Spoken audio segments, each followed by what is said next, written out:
আজ থেকে প্রায় ৭০০ বছর আগে কেমন ছিল আজকের এই বাংলার ভূখণ্ড? বাংলাকে নাকি বলা হতো প্রাকৃতিক দুর্গ।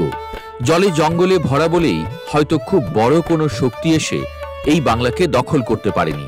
তাই মধ্যযুগেও এই অঞ্চল ছিল স্বাধীন। এই অজানা বাংলাকে এক অমোঘ আলোকবর্তিকা এনে দেন মরক্কোর কিংবদন্তি পরিব্রাজক ইবনে বতুতা।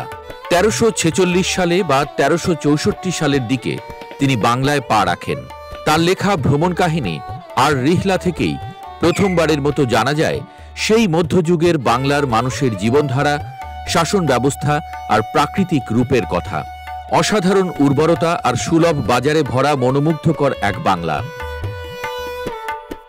ইতিহাসের অন্যতম সেরা পর্যটক হিসেবে বাংলার বিমোহিত করা এক রূপ খুঁজে পেয়েছিলেন ইবনে বতুতার চোখে। তৎকালীন বাংলা এক আশ্চর্য জায়গা।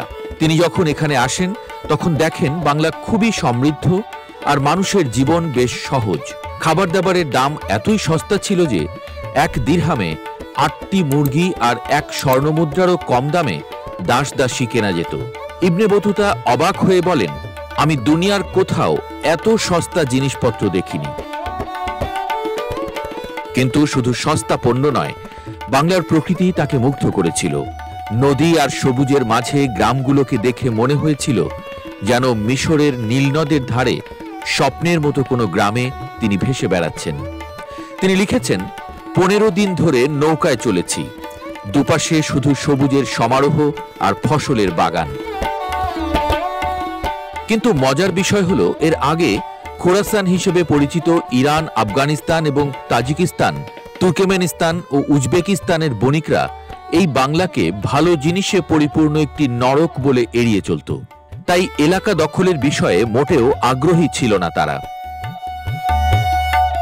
ইবনে বতুতা যখন বাংলা সফরে আসেন, সেই সময়ে সুলতান ফখরুদ্দিন মুবারক শাহ ছিলেন বাংলার শাসক। তিনি ছিলেন ভীষণ আতিথেয়তা প্রিয়, অতিথিদের খুবই সম্মান করতেন। এ বিষয়টি ভীষণ দাগ কাটে ইবনে বতুতার মনে। আর রিহলা গ্রন্থে তিনি এই শস্য সুফলা বাংলার শাসকরা মুসাফির আর সুফি দরবেশদের ভালোবাসতেন বলে উল্লেখ করেছিলেন। হযরত শাহজালালের সঙ্গে সাক্ষাৎ করতে পেরেছিলেন বলে উল্লেখ করেছিলেন ইবনে বতুতা। তার বর্ণনায় বলা হয়, শাহজালাল ছিলেন এক আধ্যাত্মিক মানুষ, যিনি দিনরাত ইবাদতে মগ্ন থাকতেন, রোজা করতেন আর নিজের হাতে পালন করা গাভীর দুধ দিয়ে ইফতার করতেন। আর এসব দেখে দারুণ মুগ্ধ হন তিনি।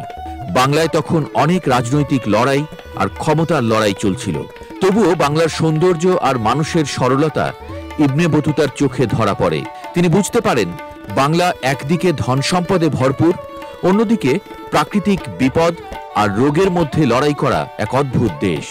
কিন্তু সব মিলিয়ে এই বাংলা ছিল সবুজে মোড়া এক সুন্দর স্বপ্নের মতো দেশ।